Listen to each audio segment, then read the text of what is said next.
Muy bien, pues vamos a iniciar. Tenemos que dejar bien definido todo el tema del Evangelio. El Evangelio no es una actividad, el Evangelio no es una postura, una posición, el Evangelio es una persona. Entonces tenemos que dejar bien definido las características de esta persona para que podamos tener el conocimiento de que el Evangelio es poderoso porque estamos incluidos dentro de él. No son las actividades que nosotros hacemos, esta parte del Evangelio. Las actividades son una parte secundaria. La mayor parte de las cosas que vamos a ver bien aquí en Efesios y en la iglesia de Éfeso, si ustedes se acuerdan, recuerdan el capítulo 2, hablando a la primera iglesia, el Señor, ahí en Apocalipsis, a la iglesia de Éfeso, le dice, la iglesia de Éfeso es la iglesia deseada, es la iglesia de los apóstoles, la iglesia apostólica, la primera iglesia, y a la iglesia de Éfeso le da un reconocimiento muy importante acerca de las actividades. Tenían mucho trabajo, eran gente sufrida, era gente valiente, gente comprometida con el Evangelio. Eh, Especialmente porque estaba preparada en la palabra, todo lo que estaban recibiendo los apóstoles en aquel tiempo, especialmente los que estuvieron con Jesús y aún los que no estuvieron, como Marcos, Lucas, ellos también estaban recibiendo una poderosa palabra en manos de los apóstoles y en manos de Pablo. Entonces, nada más le reconviene a la iglesia de Éfeso, que es la iglesia apostólica, de una sola cosa. Le dice, te he hallado sufrido, te he hallado activo, con muchas ganas y deseos por seguir adelante, has hallado falsos a los que se dicen ser apóstoles y no lo son. Dice, pero lo único que tengo contra ti es que has dejado tu primer amor.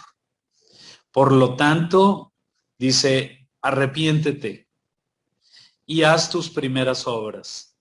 Entonces, cuando le dice esta cosa a los apóstoles, le dice, por lo tanto, arrepiéntete significa, has caído en la parte que no es correcta. Has hecho demasiadas actividades, pero no has tenido cuidado de la comunión con el Señor. El Evangelio es una comunión íntima con Dios, entonces necesitamos saber que lo que vamos a llevar hacia la gente no es una actividad, sino una empatía que hemos formado con el Señor Jesucristo. De Él vamos a llevar lo más, todo lo que hay en nuestra vida, en nuestro corazón, eso es lo que vamos a llevar nosotros a la gente, a los hospitales, a la cárcel, a las casas, con las familias. Vamos a llevar la empatía que tenemos con nuestro Señor. Y esto se nota. Es imposible que no se note la comunión que tiene uno con el Señor. Es imposible que pase por alto, desapercibido la comunión íntima que tenemos con Dios. Se percibe fácilmente. Es decir, hay un denuedo, por eso decía Pablo ahí en la carta a los Corintios, dice, porque no vine con palabras de humana sabiduría, no vine con palabras muy adornadas. Dice, he venido con el poder del Espíritu de Dios para que sea conocido así el Evangelio a los gentiles.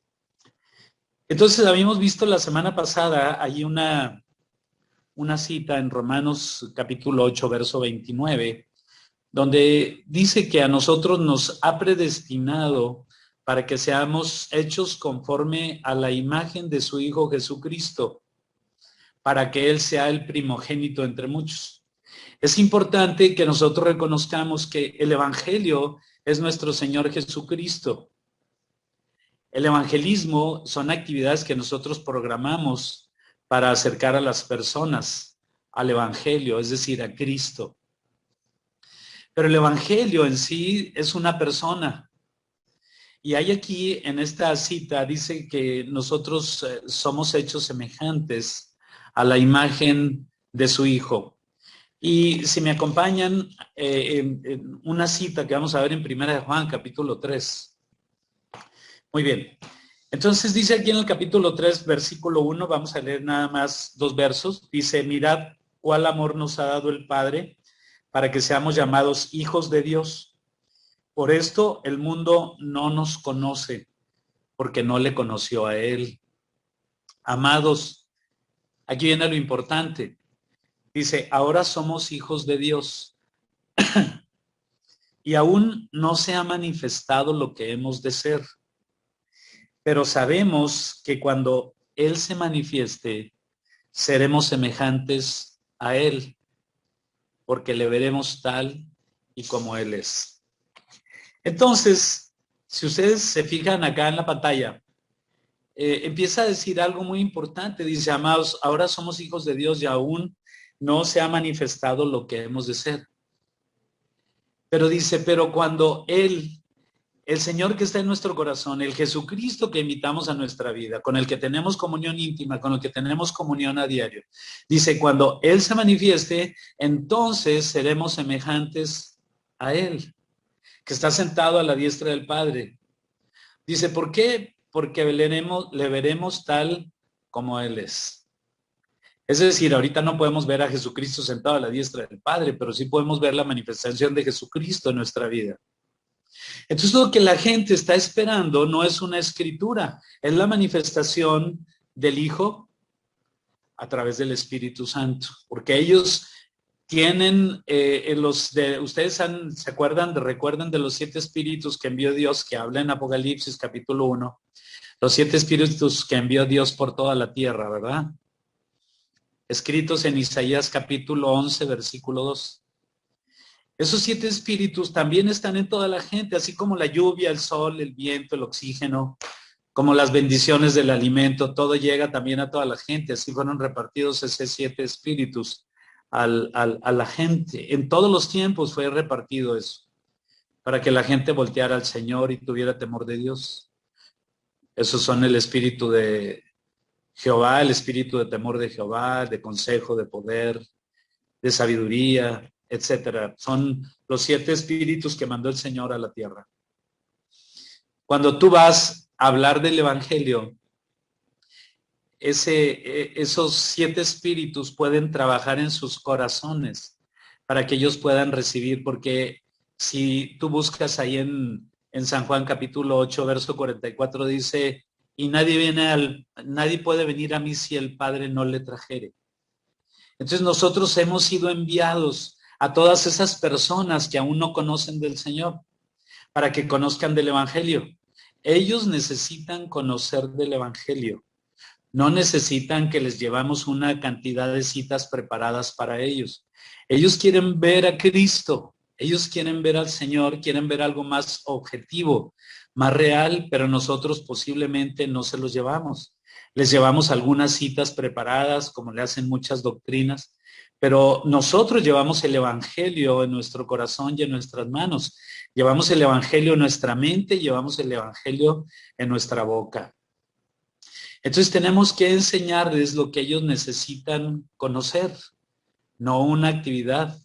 Es a Jesucristo en persona. Ellos necesitan conocer a Jesucristo en persona.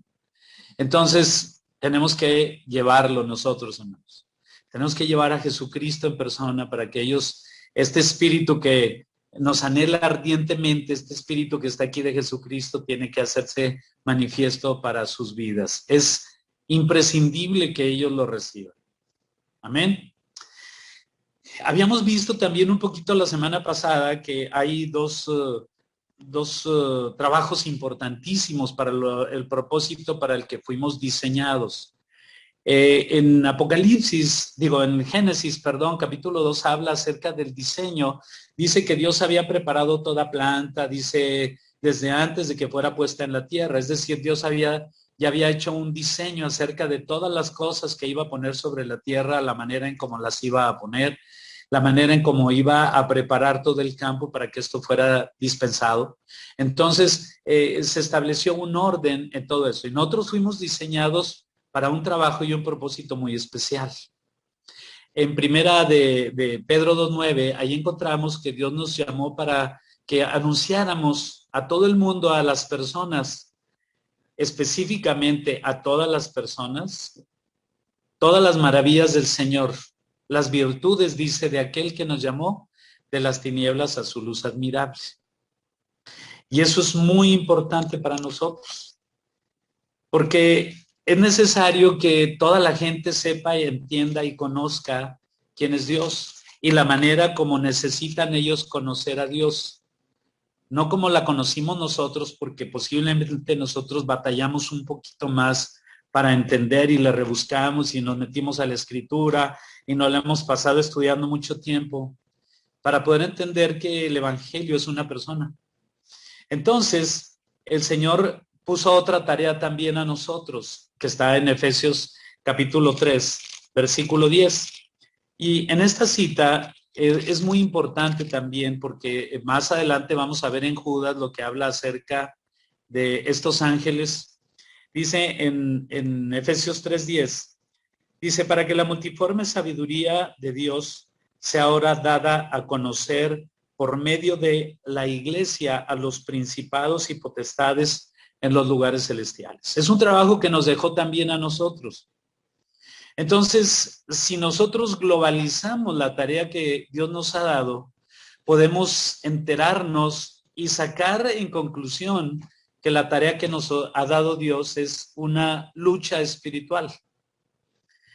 Y aquí vamos a ver ahorita qué significa esa lucha espiritual y por qué nos fue encomendada. Dice en el versículo 9, fíjense bien en el 9, y de aclarar a todos cuál sea la dispensación del misterio escondido. Es un misterio escondido desde los siglos en Dios que creó todas las cosas. Es un misterio escondido que aún no ha sido manifestado ni siquiera a los ángeles que cayeron, a los ángeles, a los demonios que cayeron, pero que es una tarea fundamental que nosotros podamos llevar este conocimiento, dice la multiforme sabiduría de Dios por medio de la iglesia a los principados y potestades en los lugares celestiales. Si ustedes me acompañan al capítulo 6, dice aquí en el capítulo 6 dos cosas muy importantes. En el verso 19 dice, y por mí oren en todo tiempo, dice en el 18, y también por Pablo, dice, a fin de que al abrir mi boca me sea dada palabra para dar a conocer con denuedo el misterio. Es un misterio el Evangelio, que en Colosenses nos lo dice más abiertamente, que es Cristo en nosotros, la esperanza de gloria. Hay un misterio escondido en todo esto y el Evangelio es un hermoso misterio. Y Pablo lo recibió directamente de un encuentro personal que tuvo con el Señor Jesucristo. El encuentro que tuvo Pablo con el Señor Jesucristo determinó completamente toda su vida. Cambió, transformó completamente todo su corazón.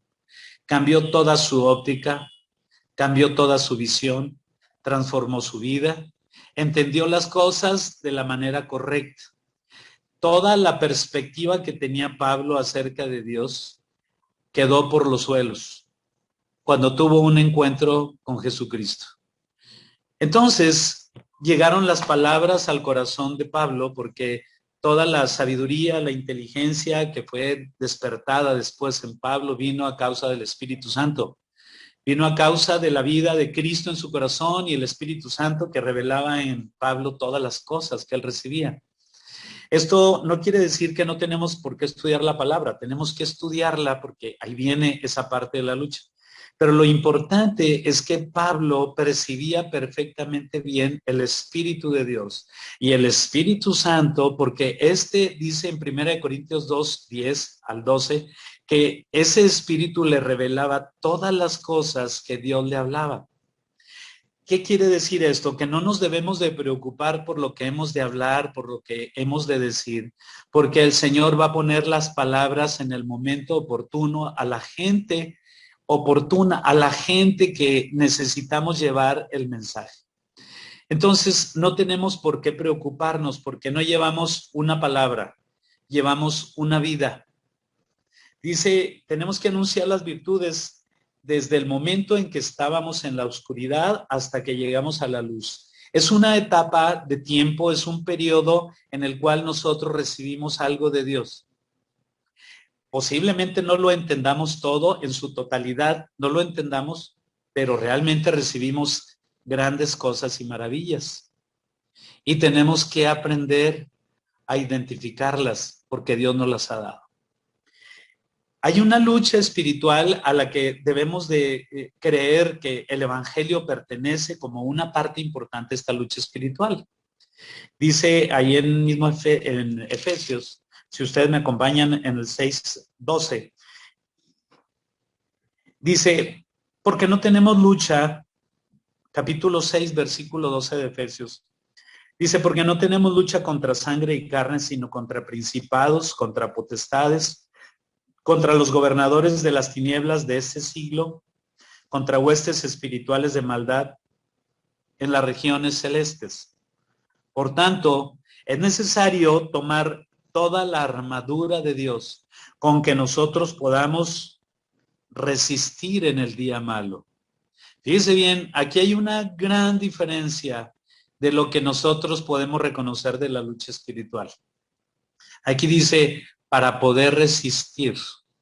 Si usted se va al capítulo 14, dice, ceñidos vuestros lomos con la verdad, vestidos con la coraza de la justicia, calzados los pies con el apresto del evangelio, el escudo de la fe, el yelmo de la salvación, y menciona al último la espada del Espíritu.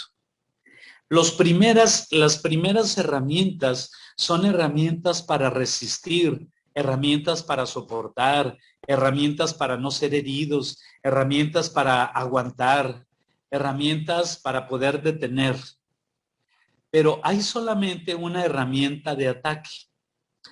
Hay solamente una espada. Y esa lo menciona como la palabra de Dios.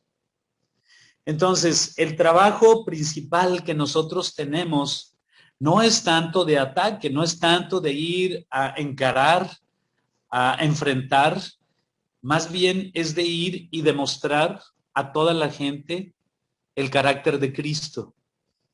Es importante que nosotros tengamos el carácter de Cristo.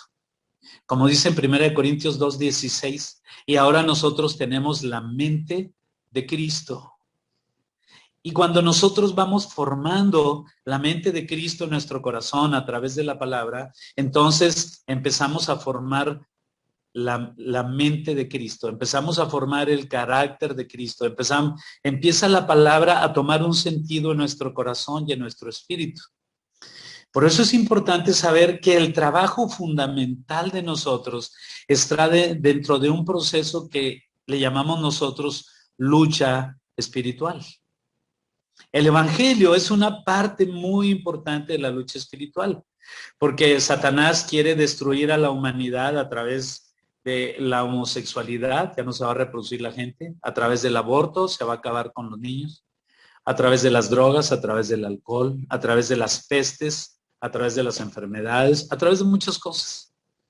Pero nosotros debemos de saber el propósito que tenemos aquí en esta tierra es que no acabe de esa manera la humanidad y que la humanidad tenga el conocimiento del Señor. Necesita la gente el conocimiento del Señor, pero ¿a través de quién? Bueno, vamos a ver a través de quién. Vámonos, acompáñenme. Si no hay dudas todavía, acompáñenme a Salmos, al libro de Salmos, capítulo 149. Alguien que lea, por favor, el versículo 5 al versículo 9. Regocíjense los santos por su gloria y canten aún sobre sus camas, exalten a Dios con sus gargantas y espadas de dos filos con sus manos, para ejecutar venganza entre las naciones y castigo entre los pueblos, para aprisionar a sus reyes con grillos y a sus nobles con cadenas de hierro, para ejecutar con ellos el juicio el juicio decretado. Perdón. Así es. Gloria será esto para todos sus santos. Gloria será esto para todos sus santos. Amén. Amén. Amén. Amén. Hay una cosa muy importante que a lo mejor necesitamos entender de una manera fuerte, definitiva. Dice que nos regocijemos. Aún en la enfermedad, en la cama, aún cuando estamos por levantarnos en la madrugada, en la mañana, dice el Señor que debemos de alegrarnos porque hemos entendido el sentido de nuestra vida, hemos entendido el propósito de nuestro carácter.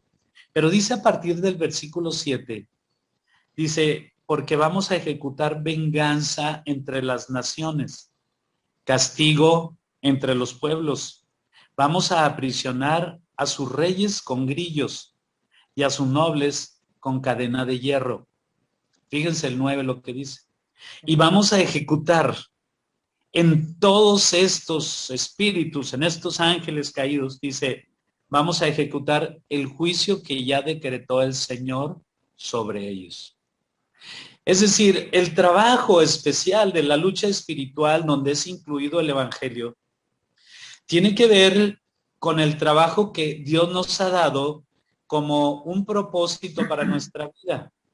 Entonces, no nada más estamos teniendo metas y objetivos en nuestra vida, tenemos un propósito. ¿Qué es el propósito? El propósito es una razón de ser.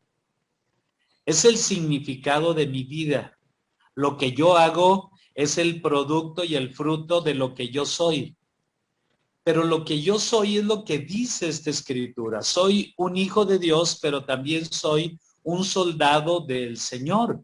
Porque las armas de la milicia que yo profeso no son carnales, dice, son poderosas en Dios, en Cristo, para destrucción de fortalezas. Y cada vez que tú vayas a llevar el Evangelio, que tú vayas a llevar vida, vas a destruir fortalezas, vas a derrumbar muros, vas a dar la vuelta a los muros de Jericó y vas a ver cómo se destruyen esos muros. No vamos a tener únicamente actividades, no vamos literalmente a pelear, vamos a dar la batalla por la gente, vamos a arrancar a Satanás a la gente que quiere atrapar. El Evangelio tiene que ver con la vida que nosotros vamos a llevar a la gente. Es importante la vida que vamos a llevar y a entregar a la gente cada vez que vayamos a hablar con ellos.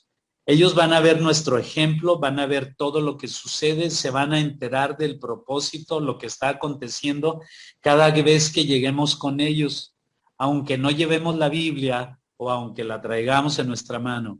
Lo importante es que llevemos vida a toda la gente que no tiene vida.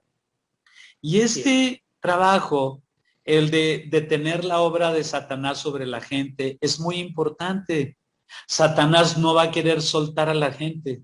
Satanás no va a querer quitar las ataduras y las ligaduras que tiene sobre mucha gente.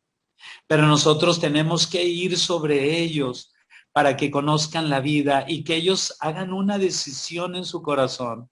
No por las citas que les llevemos, sino por la vida nueva que está ofreciéndoles Dios en sus corazones.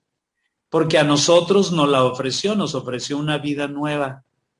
Por eso dice en en 2 de Corintios 5:16, dice, y aun si a Cristo conocimos según la carne, ya no lo conocemos así. Ya no es de la manera como lo conocieron los apóstoles. Nada que ver con el Cristo, que era el Cordero, con el Dios Todopoderoso de Apocalipsis. Son dos personajes completamente diferentes. Traían dos propósitos completamente diferentes. Y tú traes un propósito muy diferente al que te imaginabas que tenías. Tú ahora llevas vida. No llevas otra cosa, llevas vida. Y tienes que entender que esta vida que ahora tú llevas es la vida de Jesucristo, para que Él sea el primogénito entre muchos, dice la Escritura. Entonces, por eso es muy importante que podamos captar el mensaje que Dios está entregando a nosotros, ¿sí? El mensaje que vamos a llevar para la gente, para que ellos puedan recibir lo que Dios quiere darles. Por eso dice en Isaías 55, perdón.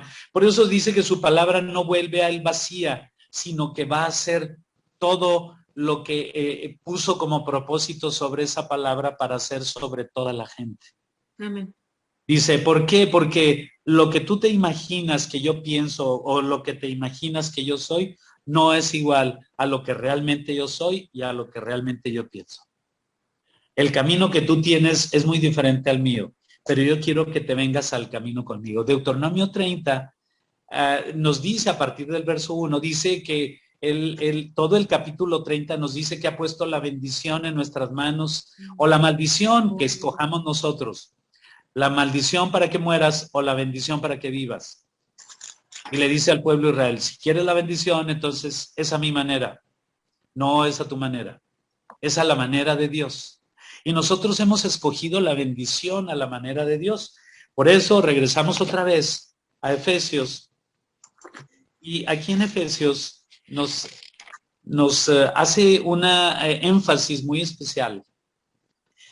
Entonces, dice en el capítulo 6, hablando aquí de la lucha que tenemos, dice que no es contra carne y sangre, no es contra una denominación, una secta, una religión, no. Nuestra lucha es contra Satanás y todos sus demonios.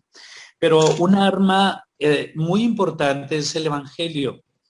Y si usted se va aquí a Romanos, en el capítulo 10, el capítulo 10 de Romanos, nos está hablando acerca de la predicación.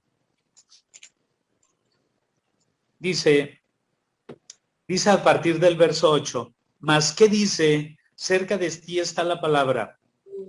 La palabra ya está en tu boca y en tu corazón, hermano.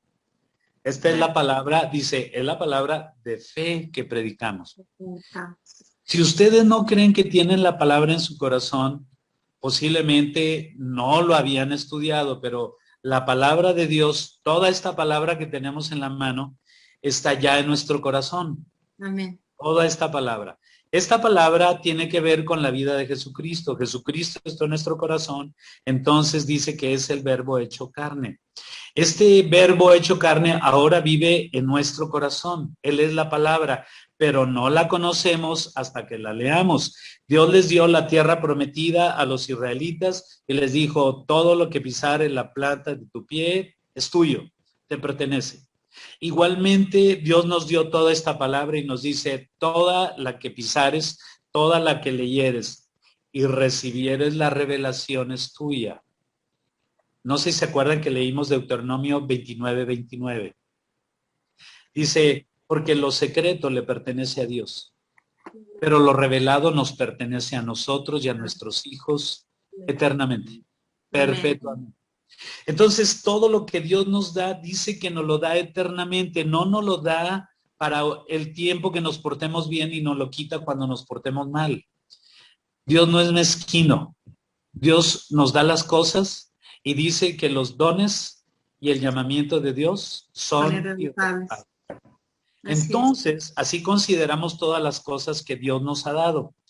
Por eso empieza a decir aquí, en el verso 5, porque la justicia que es por la ley, Moisés escribe así, de la justicia que es por la ley. El hombre que haga estas cosas vivirá por ellas. Pero la justicia que es por la fe dice así, no digas en tu corazón, ¿quién subirá al cielo? Esto es para bajar a Cristo. ¿O quién descenderá al abismo? Esto es para hacer subir a Cristo de entre los muertos. Ya lo hizo, las dos cosas. Pero ¿qué es lo que dice? Cerca de ti está la palabra, en tu boca y en tu corazón. Esta es la palabra de fe que predicamos nosotros. Sí, la que traemos en nuestro corazón, la que vive en nuestro corazón, aunque no la hayamos leído. Pero esta palabra mora en nuestro corazón. Este es el secreto escondido. Cristo en nosotros, que es el Evangelio, la esperanza de gloria. Esta palabra es palabra de fe. Dice en el verso 9, porque si confesares con tu boca que Jesús es el Señor y creyeres en tu corazón que Dios le levantó de los muertos, serás salvo. Porque con el corazón se cree para justicia, pero con la boca se confiesa para salvación. Pues la Escritura dice, todo aquel que en él creyere no será avergonzado. Dios hizo justicia con nosotros. Hemos sido justificados por Jesucristo. No merecíamos la justicia que Dios nos otorgó, porque la parte que nos dio de su justicia fue el perdón y la misericordia. No la merecíamos, pero nos tocó este tiempo de gracia. Y es un tiempo maravilloso. El tiempo de gracia es un tiempo maravilloso. Y ahora nos colocó aquí en esta parte del Señor. Y nos puso en el lugar correcto, en el tiempo correcto, en la gracia, en el tiempo de la gracia, cuando nos tocaba a nosotros vivir en el tiempo de la gracia.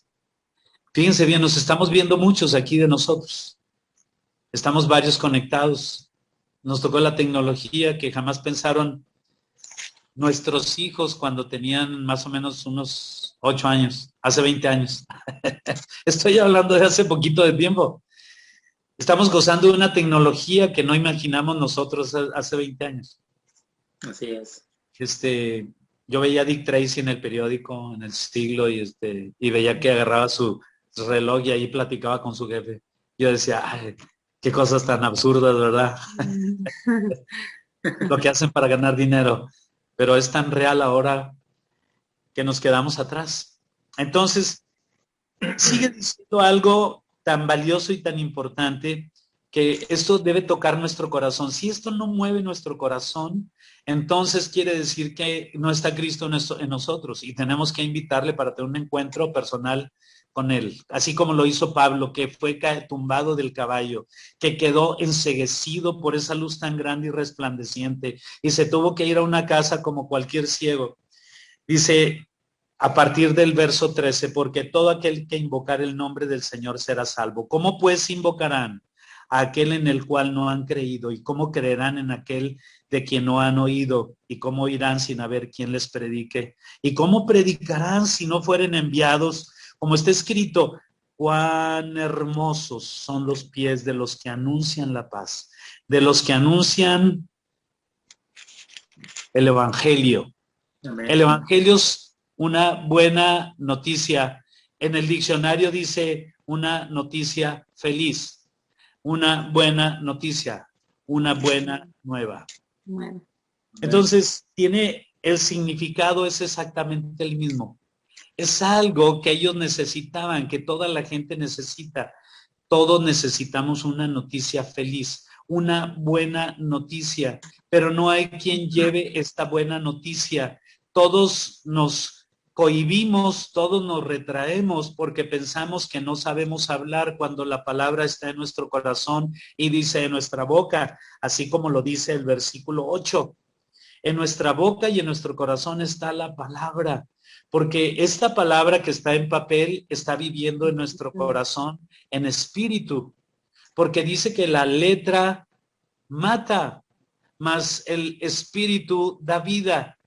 Porque si nosotros creemos que porque sabemos mucho esta escritura somos muy buenos y ya estamos listos para competir allá con David Wilkerson y algunos otros más, con Jonathan Edwards y John Bunyan, etcétera. No, esta palabra nos puede matar espiritualmente si nosotros no somos humildes. Por eso dice el Señor, misericordia quiero y no sacrificio, y conocimiento de Dios más que holocausto, o sea, 6:6.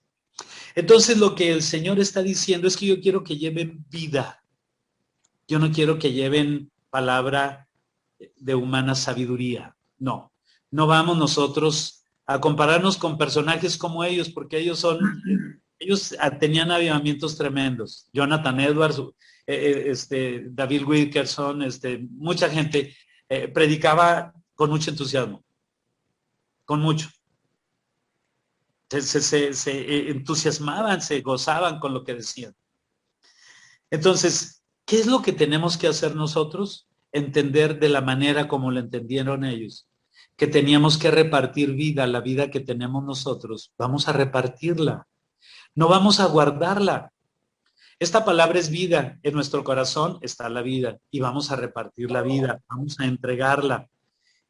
Por eso dice, cuán hermosos son los pies nuestros, porque dice, es que nosotros no fuimos a buscar al Señor, Él vino a tocar a nuestra puerta y dijo, yo estoy a la puerta y llama, ¿se acuerdan?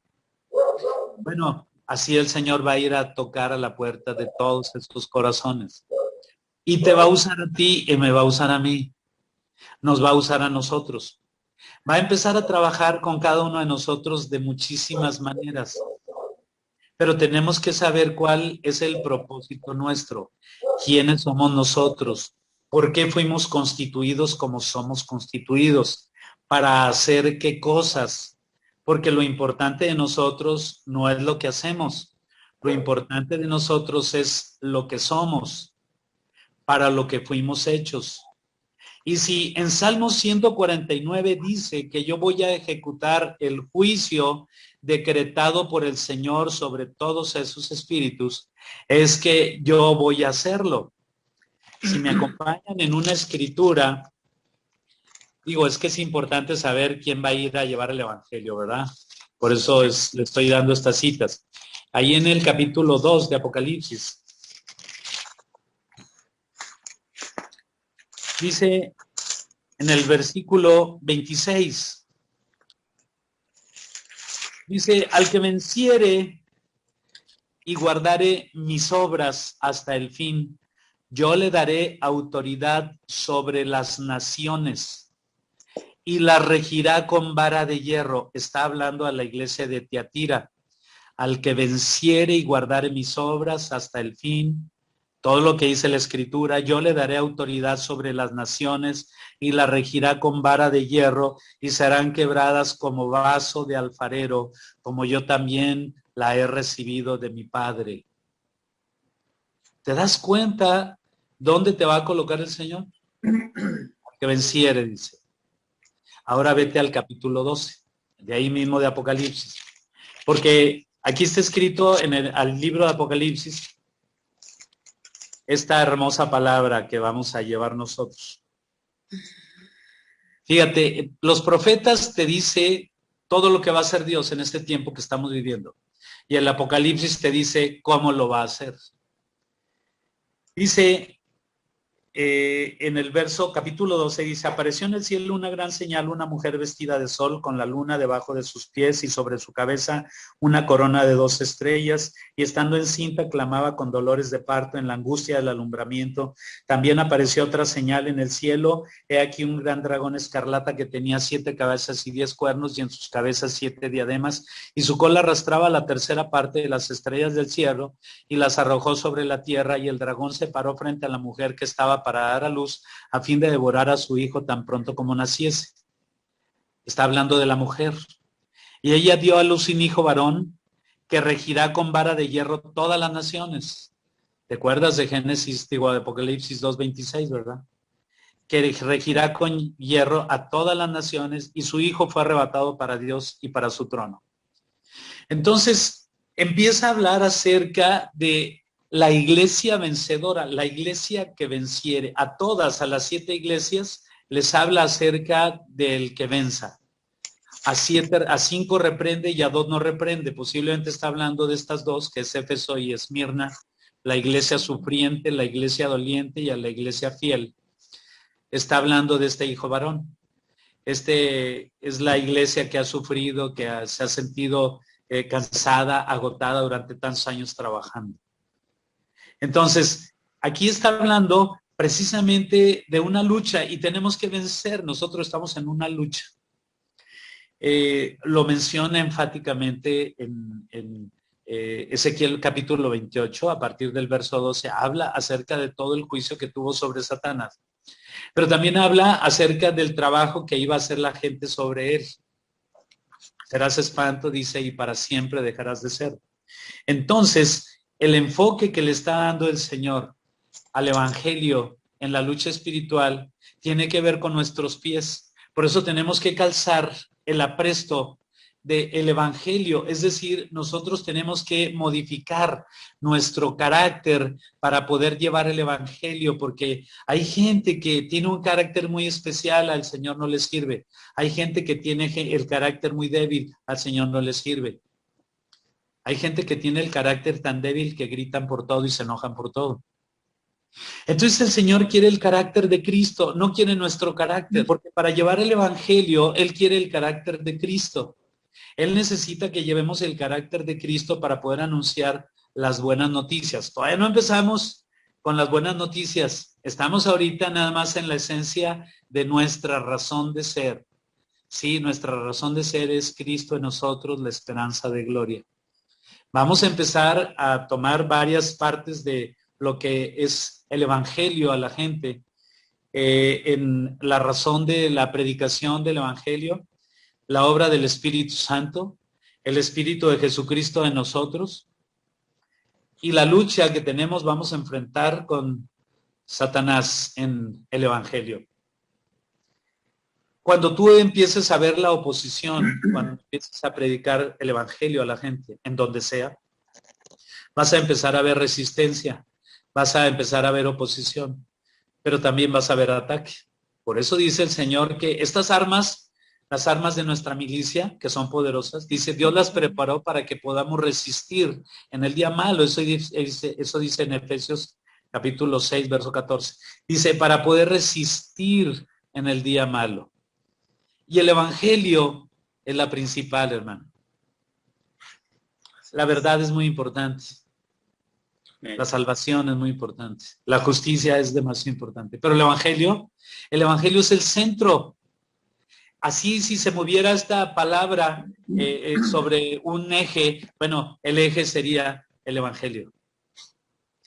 Es Cristo en nosotros la esperanza de gloria. Para eso fundó y estableció la tierra, para que estuviéramos nosotros aquí, para que recibiéramos primero la fe que recibió Abraham, después la ley para evidenciar el pecado y nuevamente la gracia y la fe que es a través de su Hijo Jesucristo.